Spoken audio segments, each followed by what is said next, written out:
All right. Welcome to another edition of the block here on RSG. Please make sure you go to realsportsguys.com. Check out the content. We're the underground. We're just trying to keep it going like a little internet could. But today is a special day. Before I get into this, I want to bring my co-host and my partner in crime over here, my man, the youngin, Darnell Kirkland Jr. How you doing, Darnell? Man, I'm great as always. We got a lot of stuff to talk about today and ready to get into it. Yeah, definitely ready to get into it, man. Uh, Today's one of the reasons why I started this podcast back in 2010. I just wanted to create a space where we could just bring folks in. And for me, it's been like family and friends and rise. But, what I've liked about having Darnell on is like these budding young cats who are trying to find their way and surpassing all the stuff I've thought about in journalism and just broadcasting, podcasting, and sports and bringing a different perspective in it. And today we have an opportunity to bring another young budding journalist and analyst into the space to talk about boxing. And we're big boxing fans here on RSG. There's a lot happening in the boxing world, and we're looking forward to having a deeper conversation here on the block about that. Obviously, y'all know how Darnell's acumen in boxing. I think our guest is going to equal that, so the vibe is good. It's going to feel like we got some young Dougie Fishers up in here doing their thing, and I'm really feeling good about that. And so we're going to bring in our guest here in a second, but it's Isaiah Hall, who is a budding young journalist. From the 734. We're gonna have a 734 vibe up in here. All of us up in here. You know I represent 608-815, but my origins in 734, and so we're gonna have that vibe up in here today. He's a big sports fan. Graduated from journalism at Michigan State University. Um, really got into boxing as something that just he stumbled in passion, but has always been engaged in sports throughout his life. One of the things I always tell my students, find what you love and you can make a career out of it. Yeah, it seems like that's what he's doing right now.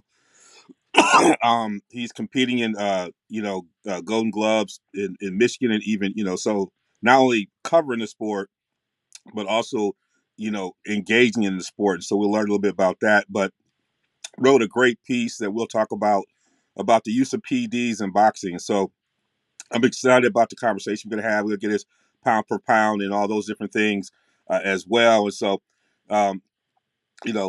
please join me in, welcome me to the stage. Our man Isaiah Hall. How you doing, Isaiah? I'm doing good. I'm doing good. Thank you guys for having me. Thank you to Darnell and Devon for having me on the show, guys. Yeah, man. So I know we could talk about a whole bunch of other sports that you're probably in, but boxing is that sport that you have a love with. Um, how did boxing emerge in this, and as an interest out of, you're someone who played basketball, you played football, you played other sports, but what is it about boxing that's kind of captured your imagination, and even to the point where you're actually participating as a boxer yourself? Yeah, I've always followed the sport of boxing ever since I was a kid. Me, my brother, and my dad would always watch boxing. We would watch all the fights. So we grew up boxing fans, and boxing was in our house. But it wasn't up until I got into college and I encountered some tough times. And through those tough times, boxing kind of just found me. It almost just fell into my lap as far as uh, registering for a boxing class and a gym. And so once I got into that, I kind of just fell in love with it. The sport itself and competing with it, watching it and also competing on my own. So once that happened, I really kind of fell in love with the sport. And like you said, it's been a journey through everything. I came into college thinking that I was going to focus on physical therapy, but then I went into journalism, and then I went into I wanted to do something around basketball or the NBA. But now I'm here in boxing, and I feel like it's a place where I can really belong. And um, part of the reason why I really loved it is because I feel that a lot of people don't know a lot of things about boxing, especially even in the media itself. So that's why started to participate in it because I feel like that'll supplement my knowledge of the sport itself. So, one of the things that I think is um, one of the reasons why I got into it is I think you just hit on it. It's not only like perspective but voice. There's not as much diversity in I walk into football games and sit in with the press, and you don't see a lot of faces in those spaces and those voices. And I know you in your journalism classes. What has it been like to like bring that voice and even those perspectives into kind of journalism in that space where you don't see as much representation in that space?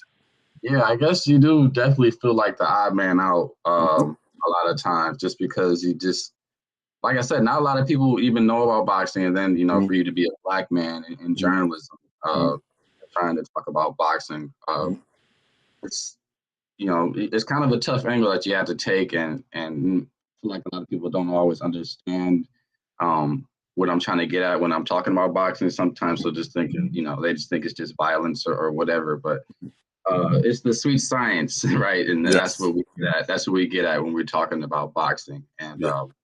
that's kind of the nitty gritty of what I want to get into with my boxing career in journalism. So, Well, Darnell may not have told you, but my flow with RSG is we kind of like the Wu-Tang of sports. So in some ways, you one of the members. We just kind of adopted you. So your invitation is open anytime over here. I don't know who you want to be. I don't know who you are. I don't know if you're RZA or what. But you can give me Method Man. you Method, okay? I love it. I love it. I love Yeah, it. man. Yeah, man. Yeah, you in the family now, man. It's Appreciate it. the 734 roots. I used to tell people it used to be 313 way back in the day before y'all were probably in the world, but we got to roll like this together. So we got a great show. We got Isaiah Hall here with us. We on the block. It's gonna be like that conversation on the corner, especially with boxing. There is no conversation that can rile up a barbershop or the corner than sometimes boxing. People be arguing all day.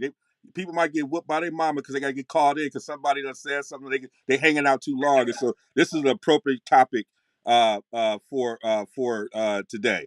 So we're gonna get into the opening round, and one of the things we want to talk about is you wrote a recent article on the use of PEDs in boxing, and and we'll bring Darnell into this, but I want to have you talk a little bit about that article, the what motivates you to write that article, and I think it's also an opportunity, as you said, to give people a little bit of a sense of the sport of boxing, even from this angle. Can you talk a little bit about that piece and why it inspired you to even write it? Yeah, with that piece, I was just really thinking about the pattern that seems to consistently play out in boxing and boxing's testings platform. And I was really wondering why some boxers get caught and punished and why some don't.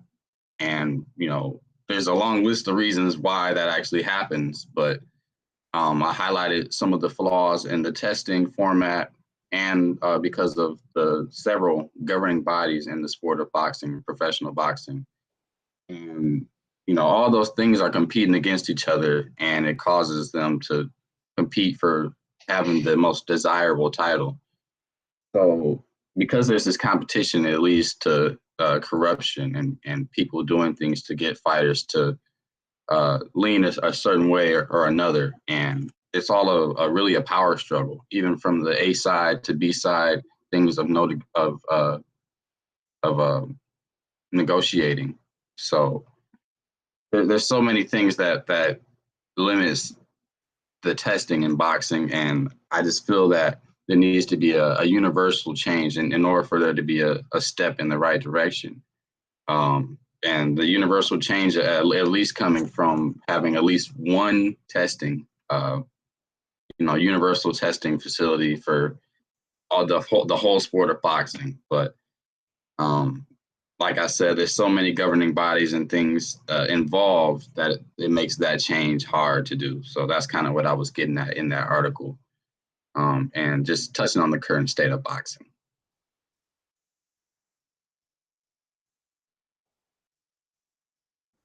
You're on mute, Kevon.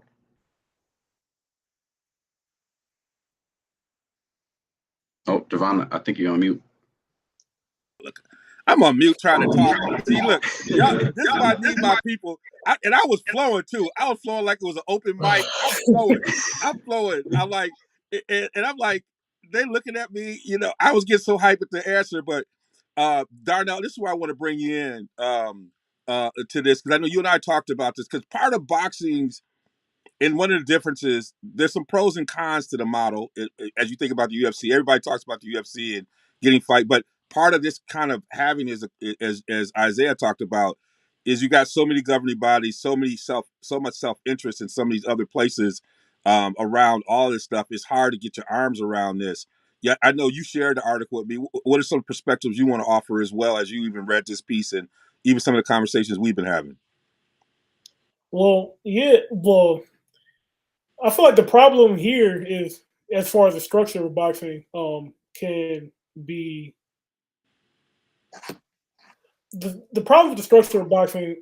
It's not just the PED use. Like, it transfers to like all forms, really, because you have a system where, like you said, with UFC, where every there's no PBC, so there's no PBC, ESPN, Top Rank, DAZN. You don't have all that kind of stuff. It's just one central body. But within boxing, you have a whole bunch of different kinds of, different kinds of stuff. But to be honest with you, I don't really have any differing thoughts, because I believe pretty much the same stuff that he believes with this. So I think I'll let that one ride. Well, but one of the things I look at is what's lost, and like a lot, like I said about college sports a long time ago. People, and I said this back in 2010, and now we're beginning to see the unraveling, but we also beginning to see the tip of congressional intervention. And I think in some ways, with having Senator McCain pass away, who was an avid boxing person. Who had his eyes on boxing and at times would hold hearings about boxing. Um, you know, I'm wondering if there's going to be that tipping point in a way where you might get some type of congressional intervention around some of these things, particularly as you start to get into the health and wellness. Over time, and what that might do. Sometimes the fear that forces folks to kind of come together rather than having Big Brother look at. I know you have the kind of international flavor to boxing, but still, like a lot of the boxers said, like Tyson Fury. At the end of the day, you gotta get that American audience. You gotta get that U.S. audience, and so we are a power player in it. I wonder what congressional action might happen, if it can happen. You don't, like I said, you don't have a person like John McCain. Excuse me, I'm trying to get myself together. Yeah, Who is like who is the champion, right? Who has gravitas, who can hold those kind of hearings. But it would be interesting what it would take to get that, because I think, as you said in your article, it becomes a safety issue. You know, yeah. You're talking about people putting their lives. I mean, we think about what's my guy who had his had his gloves that end up smashing up Cotto. Cotto was right. Oh, Oh, Margarito. Margarito. Yeah, Yeah, Margarito. I Margarito. mean, that was a great fight, but Cotto was never the same. Yeah. Yeah. Right, he was never the same after that fight. He still was a great fighter, but you look at pre-Cotto, pre-fight of that one, and in the post-fight, even though Cotto came back to avenge it, he was never the same fighter after that. So this is pretty serious thing. So I just want to thank you for writing about it and keep pushing the envelope in that space, man. Keep asking those very difficult questions and keep putting it out there, with your platform, because those are important conversations. And what the people it really speaks to, and glad that you put it out, it's the boxers themselves. Yeah. There's a lot of boxers out there who are pushing against, Floyd has been big on this. Mm-hmm. Who are there. In some ways, you're that voice for those folks who, everybody's not Floyd, right? They don't have that kind of voice, and you become that voice. Yeah, one thing I would add about that is it might be tough to have Congress jump in there, because if you think about the different sanctioning bodies, they're all based in different countries. Like Mm-hmm. I think the WBC is in Mexico, WBA is in is it Argentina, I think. But like but all pretty much the IBF is the only one that's based in America. So like how do you get all of these sanctioning bodies on board with I guess if you want to sanction fights in America, you have to go by our rules. But and that could Yeah, get them because even though they're all over the world, the U.S. in my mind, this is what I love. Controls so much of the market in terms of the development of talent and facing, and we control a lot of markets like that anyway in other sectors. Like this ain't the only sector where we control the market, even though folks might be out, housed or stationed outside of the country. We're such a right. major player. We have leverage, and every one of those folks need Vegas. Every one of them folks need New York. Every one of them folks need, even though the game can change, they all admit they need the infrastructure for the media and everything else, and pushing everything is here. What's your opinion on it, Isaiah? I think that's a really good question, a really I statement. think for one, in order for things to change, it would be hard considering how there's so many sanctioning bodies worldwide. But I do think that a congressional thing that would be a step in the right direction. But the problem with that is as far as thinking about our American boxers, like our biggest boxers in America, our black boxers specifically. And I remember hearing one of them, a couple of them talking about how they could never get caught with PEDs or things like that. It wouldn't be the same. These guys wouldn't be able to get over and get away with the same things that these guys from other countries, that they're doing this. So what I was kind of trying to allude to in my article is that, are these other sanctioning and governing bodies in other countries, maybe leading to this corruption in the PED use and all that. So that's what's making it so hard in order to change it. There's so many there's other countries involved, and with that, boxing doesn't have a set list of rules, so everyone is doing their own thing. And like I said, the black fighters, Yes. they definitely could never do some of the same things that the other fighters are doing right now. So I don't even know if we have the same amount of, I guess, control or pull with the media. Well, in America, Dillian White, he tested positive. They had a hearing. They didn't even tell Oscar Rivas that he tested positive, and they went on with the fight. Oh yeah, Dylan White. And everybody's using food, right? That's the killer. Right, This is something I ate. I'm like, okay, it was that. It's a Chicago herbal style tea. hot dog. Herbal tea. Tyson Fury with the wild boar. Got steak or whatever, Canelo. Mexican steak. I said, and see, then like you can't really challenge the cultural context of that. Okay, can I?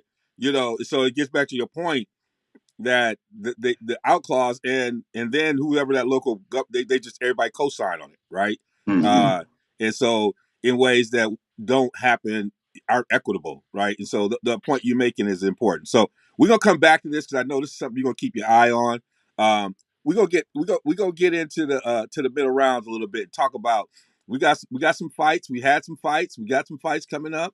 But let's start with we got my man Charlo is the undisputed champ, and what does that mean for Jamel? I'll start with you, Isaiah, then I'll move over to Darnell. But what does that mean to have, and where does that position Charlo now that he has all the belts? Well, Charlo definitely has a lot of options now that he has all the belts. I know there's a lot of things as far as like mandatories coming up with Himzu and Fundoris, but yeah, I think he probably wants to eye a really big pay-per-view fight coming up for him. Just to speak on his fight with Castano that just came up, I feel like he did made some improvements over their first fight, using his jab and really using his movement to stay off the ropes and countering whenever Castano would kind of come in, and that's how that's what led to that 10th round KO. But I feel that Charlo has a lot of options. We even talked about Errol Spence. I'm not the Crawford. Him fighting Crawford after they have their thing with Errol Spence, and I just feel like he has a little bit more leverage now that he has all the belts, and I'm sure he's probably going to be looking for a bit of a payday. Yeah, I don't know if are we echoing over here? Is that me? Can you hear I me? figured. Yeah, I don't know if that's a double sound. I'm gonna have to figure out what that is, but we'll keep it moving because this is how we get down. Darnell, we've been talking about these Lions only, these Charlos. Where would you go? How would you advise them? You know, it seems like they kind of been on the outside of the pound for pound, but they seem to be putting that pound for pound business in. Where would you go? What would you recommend him doing next? Man, as far as Charlo, it depends on what his brother's gonna do. I mean, Yeah. really. Um, Me as a fan, I personally like to see him stay at 54, make these big fights. I think him and Fondora would be a crazy fight. And then if he gets through that one, and then if he had the prospects of possibly if Crawford were to beat Errol Spence, that would be a mega fight there. For undisputed at 154, possibly having Crawford being a three division undisputed champion, which Wow. is yeah, we haven't heard stuff like that since Homicide Hank Henry Armstrong was fighting. But that's crazy. But yeah, personally for me, I'd like to see Jamel stay, but I'd understand if Jamal was to move up to 68. Jamel might move up to 60 and try to take over 60, so he can keep the run going, possibly be clean up 160 himself and be a two division undisputed champion. And that's another that'll be another big move in and of itself. Yeah, and what's it, Funduro or whatever? Like he's like six Yeah, foot Sebastian ninety. Fundora. Yeah, He's Funduro young like too. 6'90". I'm not even gonna give him a height. He's Like the six tallest seven. boxer ever, huh? He's a 6'7", 154 pounder. I don't understand how it works. Every time I watch it, just don't look. He look like he's cheating. It's like, how did they let this cat fight? I know there's a weight limit, but shouldn't there be a height limit? It's like, and he goes to work. Yeah. Isaiah, what's your impression of him? Oh man, he messed what's my guy name? Anderson Lubin. Lubin up. He messed Lubin up bad. I was so surprised even by his style. He doesn't fight like a typical tall guy. He's coming forward, throwing uppercuts, and he's trying to get you out of there, man. Like I'm definitely impressed with Fundora. The only thing with that, I'm just not sure if Charlo would take that fight or not. I'm not entirely sure if it's worth the risk for him, especially now that he has all the belts. And he has all the A side now. I'm wondering what he really might want next in terms of money specifically. Yeah. But yeah, Fedora is definitely impressive.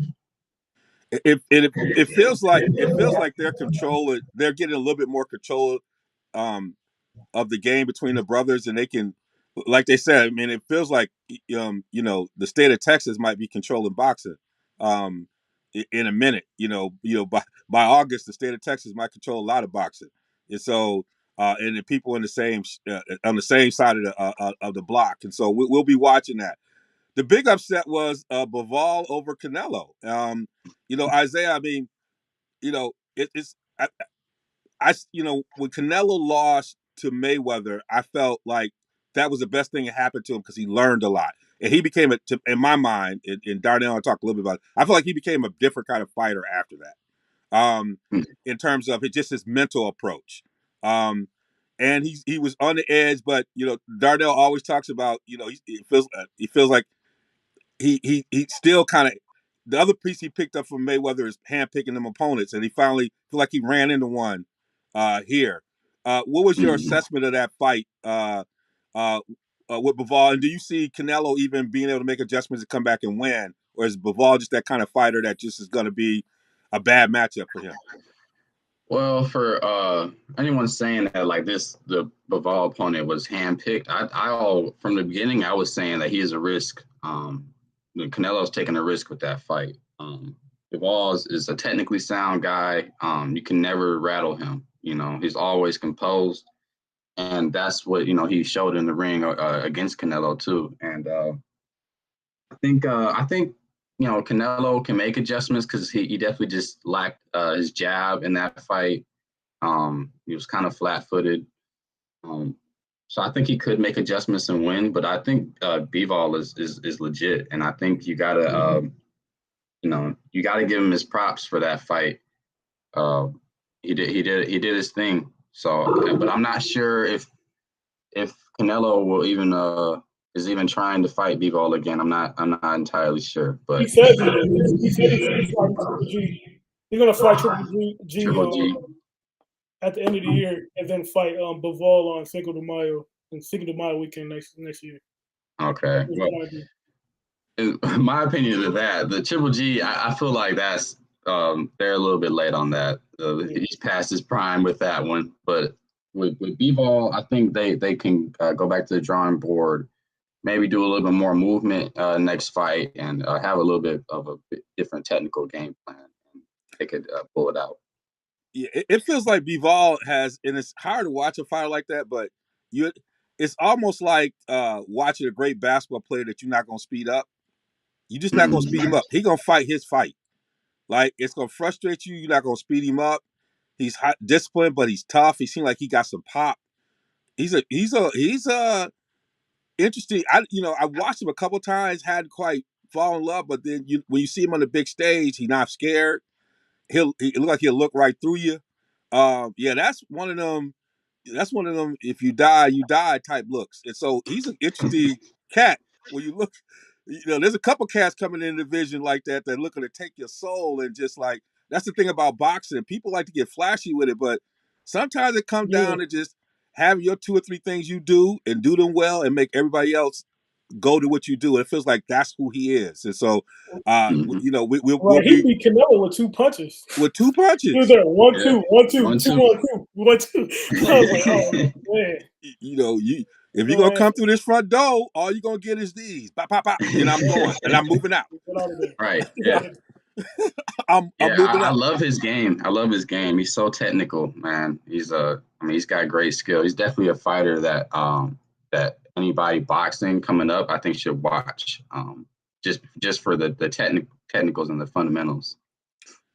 Hey, well, go ahead. We're here with clarify a point when you said that I say Canelo be handpicking his opponents like Mayweather. Clarify your point. What I mean by that is, like, how Floyd wasn't fighting bums. No, he was fighting guys that could fight, right? He was taking risks, but they were calculated risks. Yeah. Right. So like when Canelo is moving up, you know what I'm saying? He's moving up to 68, but he's gonna move up to 68 when David Benavidez, when David Benavidez loses his title on the scale. I'm stepping up to 68 and I'm gonna fight Yildirim for his title. I'm not gonna fight Benavidez for his title. You know what I'm saying? And now when I move up to 75, I'm not fighting Benavidez. I'm gonna fight Bivol because I think he's less of a risk than Benavidez is. Even though Bivol can fight. I mean, I'm not trying to take nothing away from Bivol. Like he showed it. He proved that he definitely deserves to be there. He deserves everybody to respect. But that's what I was talking about when I refer to Canelo, because if you watched our earlier shows, like when I gave my pound for pound list, Canelo is my number 1 pound for pound fighter. I mean, I always gave him that respect, but I did point that out. Well, and when I say that, I will say in his mind, he has a sense of when he wants to fight Benavidez, but he wants the money to be right.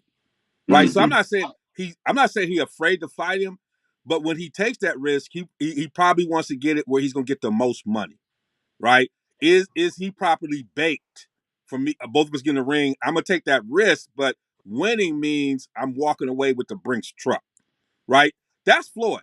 Like Floyd's had some great fights, but he realized I'm gonna maximize every earning when I get in there, right? And so I agree with you. I don't think he's running in that way, but he's like, that fight's not ready right now, but I'm gonna set it up. And when we do have it, whatever happens, I'm gonna get the most out of it. Like he's linking up the money. So we'll see. We'll see with that. But tonight, boy, we got one of them old fashioned, I don't like you. I don't push you off the stage. Yeah, I used to watch you in the gym. You was crying and doing all this stuff. Back then, I told you I felt like I could get to you. Now I'm gonna get you. We got Rolly Romero coming in like I'm taking my spot. He coming in here like he Marlo on the wire, like I want my corners. And Tank is like, it ain't gonna happen. It's gonna be, we got Tank and Rolly. Isaiah, I want to hear your perspective. I've heard Darnell. Darnell gonna bring it down again, but break down this fight for the people. For folks who don't know, give them a little bit of background about these two fighters, and then what you think is gonna happen tonight. See, this is the great thing about this other that you get in it. Like you can get this fight. This is now a business expense for you. So even when you get to pay-per-view, make sure you keep your receipts and check it. It's time for you to get your 1099, young man. You know, all this stuff pays off right now for you. Because you're in the business. So talk to me about this fight, and let the fans get a sense of why this has some makings of a good fight. At least the beginnings of it. It might not end up that way, but go ahead. Yeah, this is obviously going to be a really exciting fight because obviously you have one of the most exciting fighters in Kevontae Davis. Dude's incredibly explosive and powerful. Can end a fight in one punch. He's got supreme boxing skills and IQ. I mean, he's a pure talent in the sport of boxing. I think he's going to push himself into the top 10 pound for pound list pretty soon. And then you got Rolly Romero, who is a guy who's hungry, who's got power. He's a bit awkward. He's got energy. And I think what makes this fight intriguing, not only because Rolly is selling it so well, just talking so much, and you got this bad blood going on, but because with this fight, you don't necessarily know how it might, how it could go down. I mean, you do believe that Tank is going to be able to pull out this victory because he's the more talented boxer. But like I said, Rolly is awkward, and in boxing, there's only one punch is all it takes, and that's what makes this fight so compelling. Because both of these guys have that kind of power, and I think this is going to be a quick one. I don't think it goes outside of, I think maybe 4 rounds. I think it's going to be really quick. It feels very Hagler Hearns. It feels very like they ain't gonna waste no time. They gonna get right to it. Some juice some hair juice gonna be flying in the front row because Hearns had all that stuff coming out. He had the curl going and everything else. I think back in the day.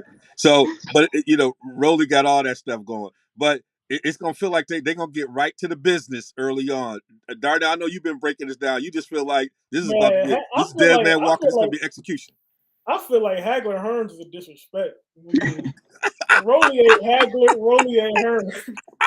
This is Oscar De La Hoya versus Ricardo Mayorga. This is gonna be over fast in a hurry. I feel like Rolly. I watched Rolly's last fight, and I gotta say I don't think I was giving him enough credit, and I think he's better than I was. Than I was leading on. But the way that he fights, he's gonna force himself to get knocked out. I think he's gonna. I don't think because all the fights I've seen Rolly fight, I've never seen him really do like a feel out round. Like he goes out there, it's like. I think Al Bernstein said it best during his last fight. He said Rolly's fighting like he didn't get what he wanted for Christmas. and I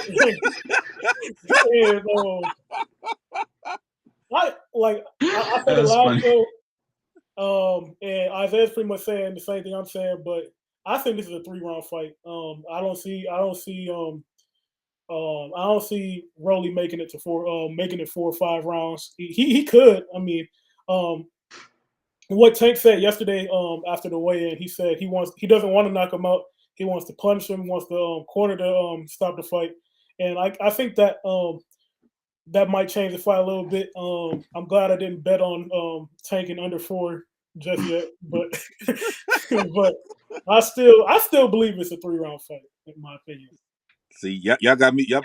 You know I'm gonna get off. I'm listening to y'all youngsters, so I'm trying to feel out where I'm gonna put something on this. But I'm listening to y'all. I've learned this in my career. The young folks, if they'll spin you the right direction if you listen. And y'all seem to be making sense on this one. Hey, this is definitely gonna be some fireworks. We gonna. I know we're gonna talk about it afterward, but there's another one happening in the land down under. We got Haney and Camboso.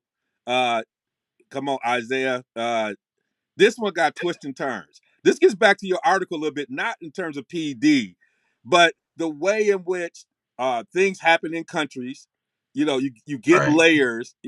We got Haney's father can't get his visa to be able to travel because of a prior felony conviction. We got a whole bunch of other stuff. 1992. 1992. Like we going back to what was out then? Was it what was out? What movie was out then? Was it Top Gun? I don't know. I wasn't even alive. You weren't even alive, right? Like, come on, y'all. And from a country who we won't get into the colonization part of this, but was started by former criminals in a way that the Great Britain and other folks like the history is in it. And we got no forgiveness. There's no reconciliation. There's no rehab. There's no you can. Well, that's all it. But the fight gonna happen. Talk about Ben this Davidson fight. can't go either. Yeah. Just put that in there. So we got a lot going on in this fight. But I think at the end of the day, these two men gonna get in the ring, and they're gonna be some stuff happening. What's your sense of this fight? I think this fight is going to be a really good fight. This is probably my favorite fight coming up, just because I'm actually a fan of both of these fighters. I like Haney's game. I think he's a really good technical fighter. Good speed, good head movement, and footwork. But I think Kambosos can do a lot of the same things Haney can do. And I think Kambosos got some good momentum coming off of that Lopez win. I just think this is going to be a really good, close fight. I think if it is close, though, they're going to give it to Kambosos because I think Haney's got to win decisively. He's got to really go out there and outclass Kambosos. Otherwise, I don't think he'll get it on the cards. But this fight is a really going to be a really close and tough fight, is what I'm predicting, because I really can't really choose a winner. I'm kind of leaning towards Haney, but I could definitely see it going the other way too. Darnell, what do you feel, brother?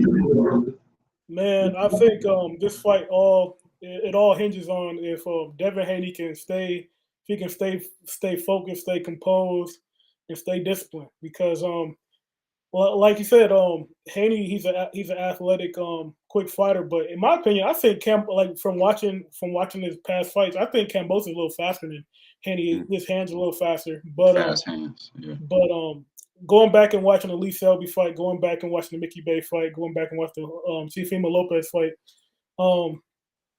I think Haney's jab is going to be a real big problem for Kambosos.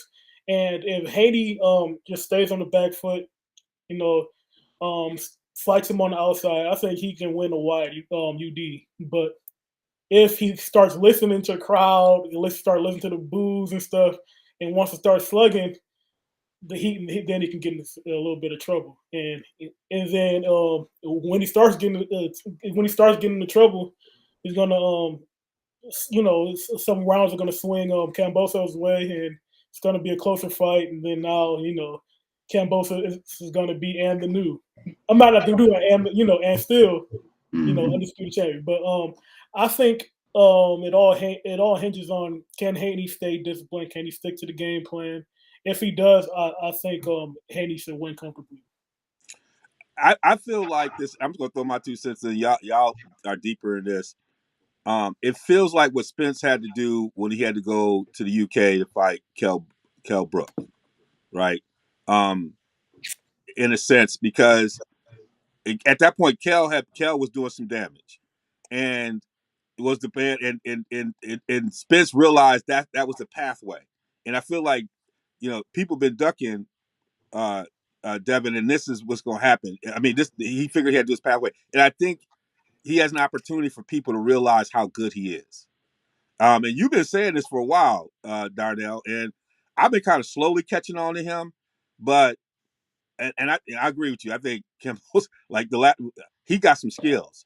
He surprised me, but I feel like this is the kind of stuff where a fighter like Haney just like rises to the occasion. I feel like this is where you can get a sense of seeing his greatness, because there's a lot of things against him in this fight, but y'all all put out there.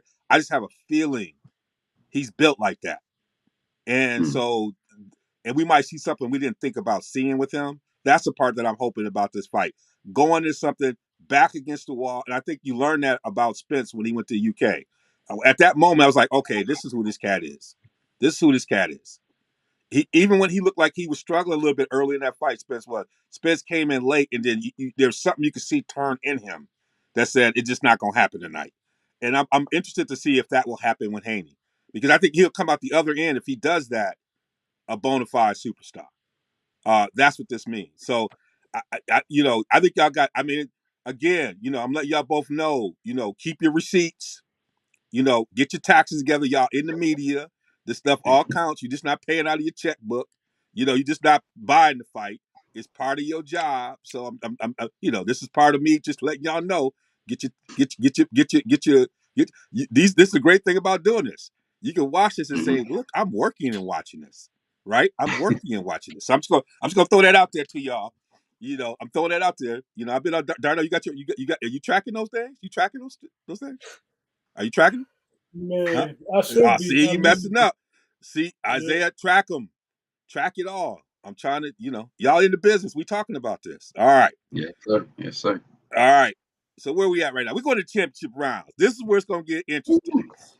Enough of all the other stuff. Now, this is where we're talking about, where we talk about, Hagler, Hearns. We talk about Sugar Ray and Hearns. We talk about these mega fights.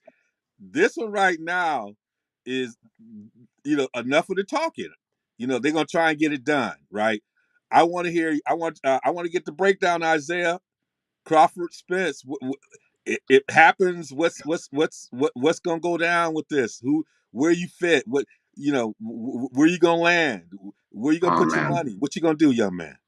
Well, this fight is, I think, it's going to be one of the best fights in welterweight history. You got two of the most talented guys I've ever seen in the ring. Both two of my favorite fighters. But I'm probably going to give the edge to Crawford, actually, just because I feel like Crawford is able to kind of download that information over time and learn opponents. That's kind of his special ability more than anything else that he does well in the ring. I feel that he's able to learn as he goes on in the ring. I think Spence is a very smart fighter too, and it's not gonna be easy for Crawford. I think he's really physical, does a lot of things well in the ring, but I think Crawford might be able to edge him out on the scorecards if he comes back, kind of rallies late, plays the long game against Spence. But this fight, I mean, it's almost 50-50 in my opinion. Do you think Spence can learn anything from the Sean Porter fight? Because Porter, I was in the house at that fight, and Porter was giving work, and the iconic moment when Crawford's corner is telling him that he's losing, and he's like, "For real?" before he goes out there and wins the fight. But is there a thing you think that Spence can learn from how Sean Porter approached that fight? How Sean Porter approached the Crawford fight? The Crawford fight. Yeah, I think so, but I think it's always going to be hard for anyone against Sean Porter. Yeah. I think that was just his style, making things a little bit hard for Spence and Crawford, both of those guys when they fought him. I think they both kind of ran into the same kind of problems of his timing, just being able to lunge in and catch them off guard. But with Errol, I think he needs to he'll do a better job of pressuring. He's a little bit longer, so he'll be able to come forward better than Porter can. But I think that with Porter himself, I think that's just who he is. It's never going to be easy against him. Darnell, I know you probably been dissecting this. You've been looking at tape. I know you. You probably don't look back at the last 10 fights of both these fighters. You trying to look for the angle. It's like you in the corner with them. So I know you've been thinking about this fight. We'll probably get deeper in this closer. I'm not going to make you hold to it. This is early for both of y'all. I'm going to give y'all the right to come back right before the fight with new information to do it. But we're just kind of early in this one. What do you think? Man, I think it's a true 50-50 fight.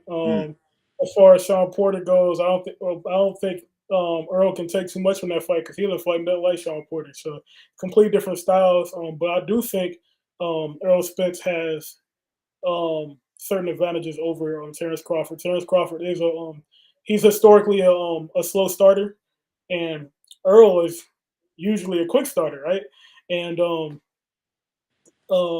if Earl can get control of the first, three or four rounds of the fight, and it's different fighting out of a hole against Earl Spence than fighting out of a hole against Egis Kavalauskas. You know what I'm saying?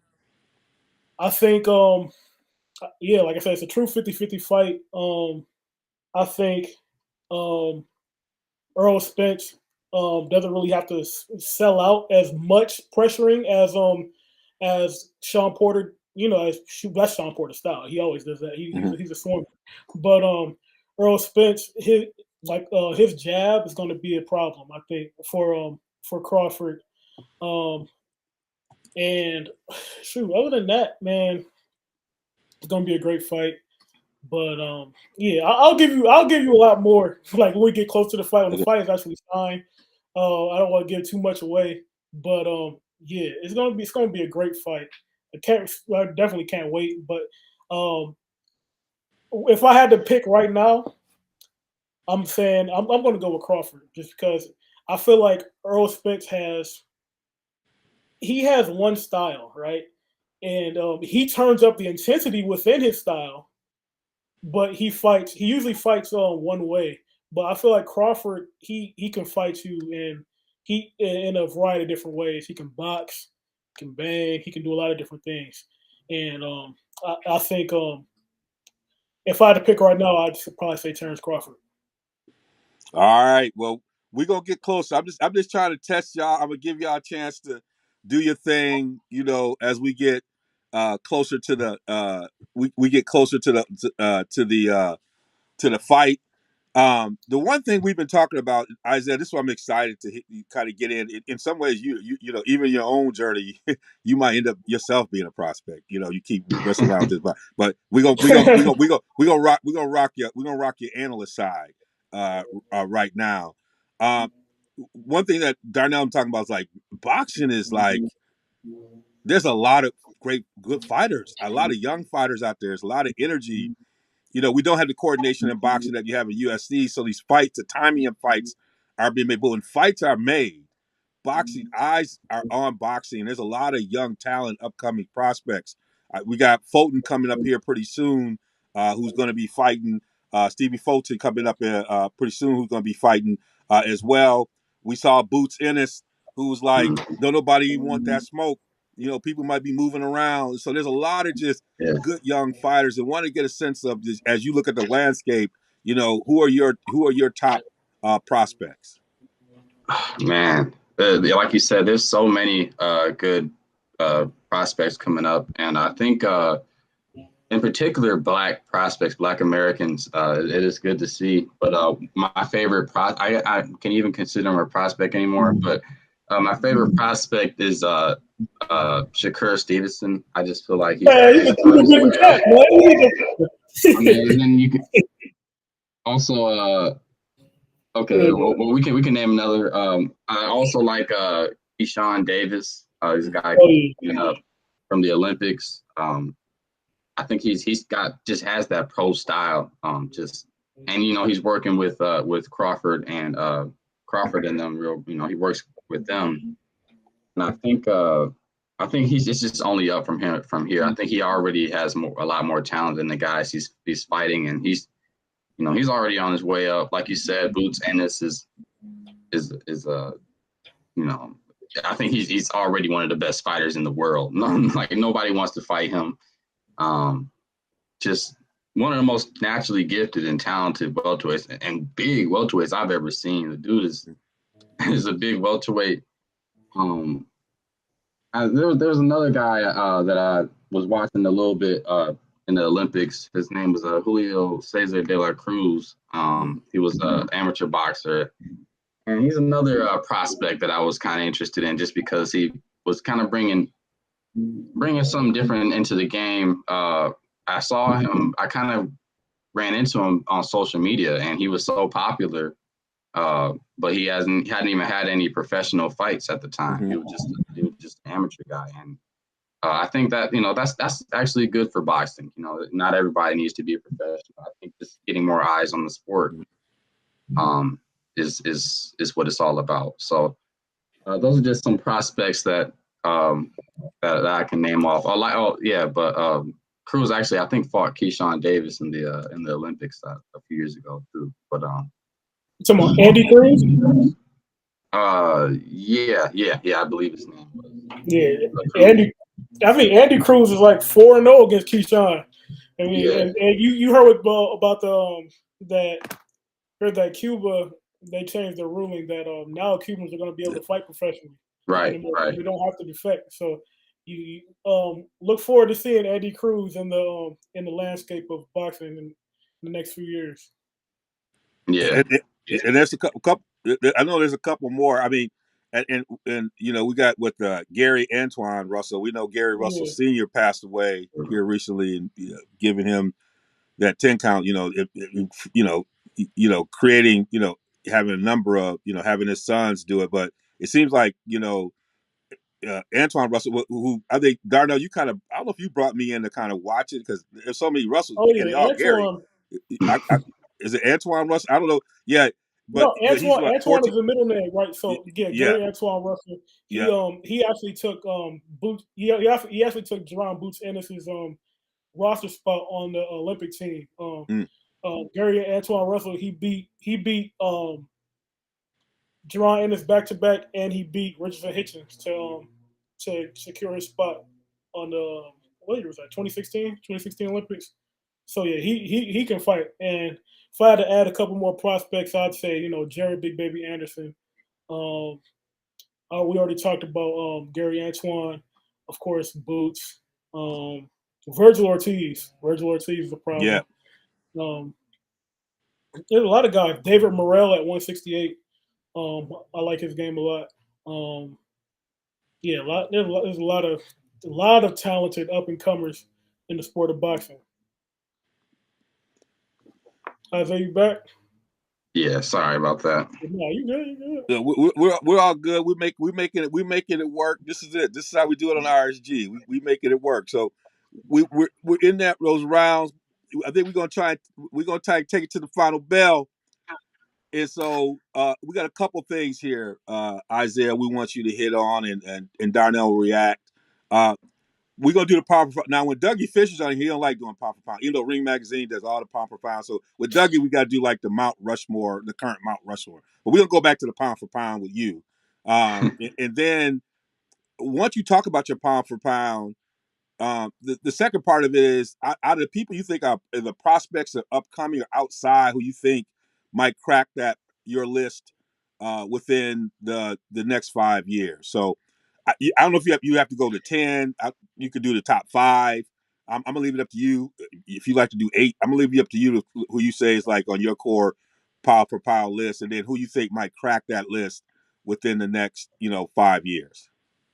All right, I can give you guys a top 10 list. Okay. And then give you some honorable mentions for some guys I think that could crack the list. But number 1, obviously, I have Crawford. Crawford and then Spence. Crawford at number 1 and Spence at number 2. I think those guys are really interchangeable for those number 1 and 2 spots. Like I said, the best 2 fighters in the world, the best 2 welterweights in the world. I know a lot of guys like to put Canelo up at number 1, but I think now is the time that just Crawford and Spence, I think, deserve those spots, especially after Canelo taking the loss. You put number 3, Alexander Usyk. I think people are kind of sometimes overlooking what he's doing from going from cruiserweight to heavyweight. But I think he's going to only do more. I think he's the most dangerous guy there, even more than Fury. At number 4, I think I got it at Canelo Alvarez. I think he's still one of the best fighters in the world, but he lost to Bivol. Number 5, I got Tyson Fury. 6, I got Shakur Stevenson. 7, I got Jermell Charlo. 8, I got Bivol. 9, I got Naoya Inoue, which I know a lot of people like to put him higher on their list too, actually. But I just feel he needs to fight some better fighters, like at a higher weight class. I think it's just a little too small for me to put him high up on that list. And number 10, I actually have Kambosos. So that's my pound for pound list right now. You can argue with it however you want, but those are my guys. And as far as guys that I think can definitely crack that list, my first guy that on my mind is Devin Haney, just because we were just talking about Kambosos at the number 10 spot for me. I think that Haney, if he handles his business in this fight, obviously can get on that list.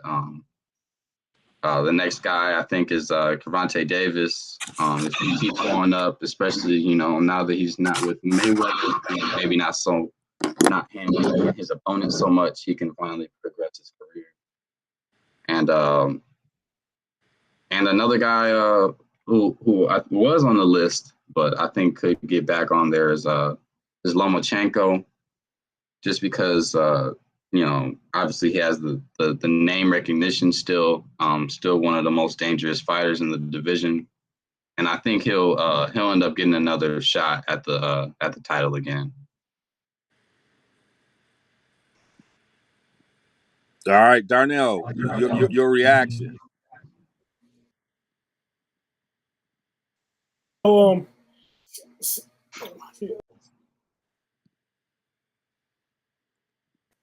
Is there anyone missing? Yeah, there's somebody missing from his list. I don't. Or order? As far as order goes, I don't have a big problem with really anything he said. But personally, if I started listing listing my list. So personally, I would have Usyk a little higher. Well, he had him 3, but he was undisputed at cruiserweight. He had 3 belts at heavyweight. He's either right there at 1 or 2 to me. But it's all perspective. That's when you talk about pound for pound lists. Usually when I do my pound for pound list, I clarify what criteria are we going off of, because that's what the big issue with people's the big issue that people have when judging other people's pound for pound lists is what are you looking for in a pound for pound fighter, right? Are we looking at resume? Are we looking at skill? Usually when I do a pound for pound list, I say let me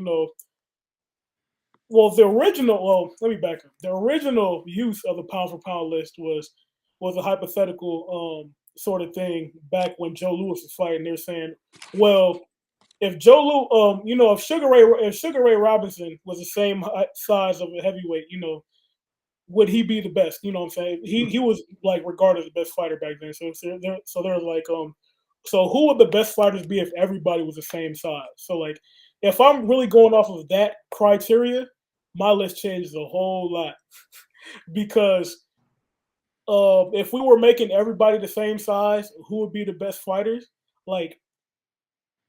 Shakur, I'm not going too many names without naming Shakur Stevenson. Right. You know what I'm saying? Shakur Stevenson is way up there. Boots is on the list.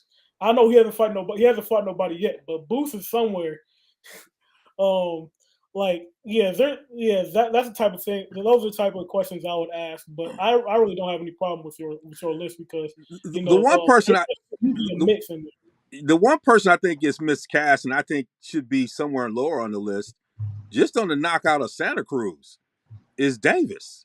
I mean, I know that people have some way about maybe the way Mayweather handled it, but that was the Santa Cruz is seen as that was a big fight. Santa Cruz was coming at it. But we're going back to criteria here, though. Like if that's what I'm saying. But I'm saying if everybody's the same size, who's the best fighter? Tank is definitely on my list. Tank is on the list, but even with that's a big win on any one of these lists. No, it's not. Leo is coming up from 126. That's still a hell of a fight. A lot of people coming up. Tank weight bully them, man. Yeah, Tank's a weight bully. I'm gonna tell you right now. I think y'all disrespected Tank. And Tank, I'm not. Y'all disrespected Tank, man. See? Out of everybody on my pound for pound, Isaiah, what you call him? Hold up. I've been on Tank Davis fight. I'm not a hater. Hold up, Isaiah, what'd you call him? This is a whole new turn. What'd you just call him? He's a weight bully, man. Explain yourself. Weight bully, and he fighting these guys coming up on weight. Catch him. He's just fighting. He's usually the bigger guy. Even look at Cruz. Like, look how small he is. I just feel like Tank is all these calculated risks, like you said. He wants to be the bigger guy. Wants to control a lot of different things. Wow, I'm saying he's not fighting on the big leagues. He's not fighting in the big. He in the G League right now. Come on, man. Like Tank over he in the G League circuit. Like he's not fighting. I don't disagree with y'all youngins a lot. I think you see, but you and I've had this kind of conversation before, and then 2 years later, it's like, oh man, D, you might have been right. I see things before everybody see them.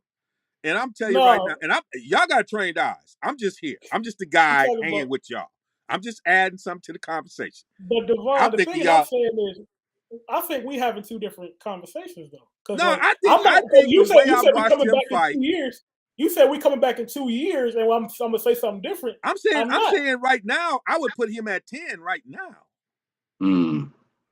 I would put him, if we're talking about talent, of course. I'll put him at 5. I think he'd be who you want to put him up against. I mean, I ain't gonna put him up there with Crawford and all them cats. He ain't ready for that yet. I think he's closer than we think, but he ain't ready for that. But in that bottom group, some of them cats in there, I put him in there. Yeah. No, but then, like I said, we gotta define what we're talking about here. We're talking about resume. We're talking about skill set. Is it all the way I look at it is, I don't get into all that. I'm like, okay, what did I see, and who I think is the best. That's how I do it. Yeah, that changes a little bit. I don't get caught up in all the other stuff. I'm like, when I'm talking, so when Isaiah said, what I appreciated about Isaiah is like, he's matching up with my eye test. I go either Crawford or Spence, and I won't argue, and I like his, see, that's the guy who say, okay, when I look at him, that's the big dog. If we handing out food, they get to eat first. Yeah, that's how I look at it. So I don't get caught up in all the other stuff. That's why I like the list. Yeah, I like the list. I respect it, but hey, we said you're talking about line them up. I told you 2 or 3 years. I think it was 2 or 3 years ago. I said, give Shakur Stevenson 3 years and he beat Tank. And I'm telling you right now, if they fight next year, I would put both of them in there. I'll put $1,000 on Shakur. I would put both of them. I would put both of them in there. I like them both. And you got me. At first, I thought until I got a chance to meet him at the fight, I'm gonna stunt like Stephen A. I got to give a shout out to my partner because she brought him over to make sure I got a picture with him. Because sometimes you take that smile for granted, but he demonstrated here recently. He just got that dog in him. That's what I was waiting to see. Are you Putty Ricky? He's from Newark. I know, but that don't say nothing to me, man. I don't care. There's a lot of cats from a lot of places. You know what I'm saying? He definitely got that dog. Yeah. I want to see I wanted to see if that dog was gonna bark, and it barked. So I'm all in on him, both of them. I put both of them up against a lot Just of popped in people. my mind. Mhm. Somebody I think we missing on in the back end of there.